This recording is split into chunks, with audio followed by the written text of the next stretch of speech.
మీ business ఏదైనా మీ ఊర్లో promotion చేయాలంటే అది సుమన్ టీవీతోనే సాధ్యం. ఇప్పుడే సంప్రదించండి. ముల్లమూరు మండలంలో అగ్రారంలో రైతుల కష్టాలు చూస్తున్నాము. ముఖ్యంగా ఈ అగ్రారం గ్రామంలో 2000 పై ఎకరాలు అంత మిరప చెట్లు వేస్తున్నారు. ఈ ఊరు మొత్తం ఎప్పుడు గత కొన్ని సంవత్సరాల నుంచి కూడా మిరప మీద డిపెండ్ అయ్యేది. ఈ రోజు చూస్తుంటే రైతులు మొత్తం కష్టాల్లో ఉన్నారు, అల్లాడిపోతున్నారు. గతంలో జగన్మోహన్ గారి ప్రభుత్వంలో రైతులందరూ సస్యశ్యామలంగా ఉండి ₹4 జూబులు నింపుకుంటే ఈ గవర్నమెంట్ వచ్చిన తర్వాత ఇప్పుడు గతంలో 25,000 రూపాయల కింటా ఉండేది. ఇప్పుడు చూస్తుంటే అసలు మిర్చి అడిగే వాళ్ళ పరిస్థితి లేదు. 10,000 రూపాయల నుంచి 11,000 రూపాయలు కూడా అమ్ముకునే పరిస్థితి లేకుండా ఎంతో రైతులు ఇబ్బంది పడుతున్నారు.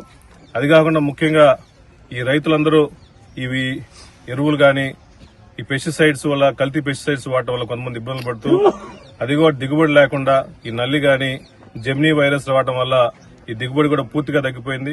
ఎకరాకి సుమారుగా 30 క్వింటాలు రావాల్సింది 2 క్వింటాలు 3 క్వింటాలు కూడా ఇచ్చే పరిస్థితి లేకుండా ఎంతో ఇబ్బందులు పడుతున్నారు. వాళ్ళు రైతులందరూ ఈ పనిచేసే వాళ్ళకి కూలీలకి ఇవ్వాల్సిన డబ్బులు కూడా ఇచ్చుకోలే పరిస్థితి వచ్చింది. మరీ దిగజారిన పరిస్థితిలో ఉంది. కళ్ళాలో చూస్తుంటే ఎక్కువ తాలు మిరపకాయలున్నాయి. ఎర్రకాయలు ఏరాల్సి వస్తుంది కానీ తాలు ఏరాల్సిన పరిస్థితి లేదు, ఇబ్బంది పడుతున్నారు. గతంలో జగన్మోహన్ ప్రభుత్వంలో రైతులందరికీ రైతుకి అందరికి సబ్సిడీ ఇచ్చారు. చంద్రబాబు నాయుడు ప్రభుత్వంలో ఈ కూటమి ప్రభుత్వంలో అందరికి ప్రతి రైతుకి 20,000 రూపాయలు ఇస్తా అని చెప్పి కల్లబొల్లి మాటలు చెప్పారు. అట్లీస్ట్ ఆ 20,000 రూపాయలను ఇచ్చేసి రైతులను ఆదుకోవాల్సిన అవసరం ఉంది. కాబట్టి ఈ కూటమి ప్రభుత్వం దయచేసి దిగివచ్చి రైతుల కష్టాలను తెలుసుకుని రైతులకు న్యాయం చేయవలసిన అవసరం ఉంది. అదేవిధంగా కనీస మద్దతు ధర వచ్చే విధంగా గతంలో 18,000 నుంచి 25,000 రూపాయలు ఉంది. కాబట్టి కింటాకి దయచేసి ఇప్పుడన్నా ఈ యార్డు రైతులు గాని యార్డు వాళ్ళ యాజమాన్యాలు గాని గవర్నమెంట్ వచ్చేసి అట్లీస్ట్ 18,000 రూపాయలు కింటాకి ఇచ్చేట్టు కూడా సహకరించాల్సిన అవసరం ఉంది. కాబట్టి దయచేసి సహకరించాలని కోరుకుంటూ ఈ రైతుల్ని ఆదుకోవాల్సిన అవసరం ఉంది. ఈ కూటమి ప్రభుత్వం గతంలో వైఎస్ఆర్ కాంగ్రెస్ ప్రభుత్వంలో జగన్మోహన్ గారి ప్రభుత్వంలో రైతులందరూ సస్యశ్యామలంగా ఉన్నారు. ఈ మిర్చి రైతుల్ని దయచేసి మా కాన్స్టిట్యున్సీలో కూర్చేడు దొనకొండ ప్రాంతాల్లో కూడా ఎక్కువ ఈ మిర్చి రైతులు ఉన్నారు. కాబట్టి మిర్చి రైతులను ఆదుకోవాల్సిన కోరుకుంటూ వైఎస్ఆర్సీపీ తరఫున డిమాండ్ చేస్తారు. ముల్లమూరు మండలం ఉమామేశ్వరపురం విలేజ్.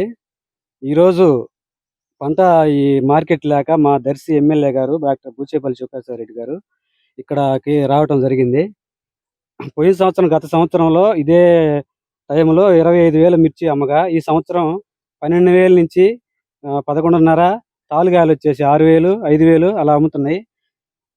ఈ గవర్నమెంట్ రైతుని సరిగా పట్టించుకోవట్లేదు. మా రైతాంగాన్ని పట్టించుకొని మా గిట్టుబాటు ధర వచ్చేలా చేసి రైతును కాపాడవలసిందే కోరుచున్నాం.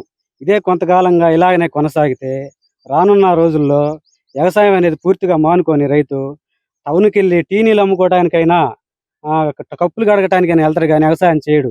ఆ రోజు వచ్చిన రోజు ఈ రాష్ట్రానికి దేశానికి తినటానికి కూడి లేకుండా పోయింది.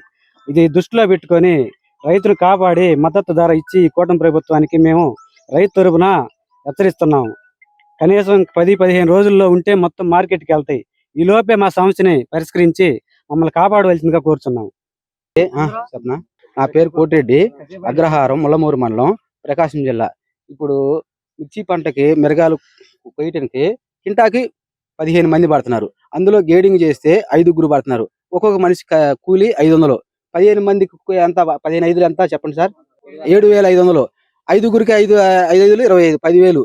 ఒక కింటా కాయలు పండించి తెంపి గేడింగ్ చేసినందుకు ఎంత 10,000 అవుతుంది.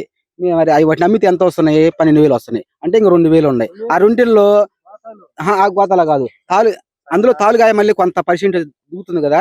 తాలుగాయలు ఎంత అమ్ముతున్నాయి? 6,000 అమ్ముతున్నాయి. అప్పుడు 6,000 అమ్మిన వల్ల ఎంత లాస్ వస్తుంది? మళ్ళీ ఇక్కడ నుంచి గోనె సంచులు తొక్కినందుకు కూలి, గుంటూరుకి ట్రాన్స్పోర్టు, అక్కడికి 100కి ₹4 కమిషను, ఇవన్నీ పోను కింటాకి 4-5 వేలు మాకు నష్టం వస్తుంది.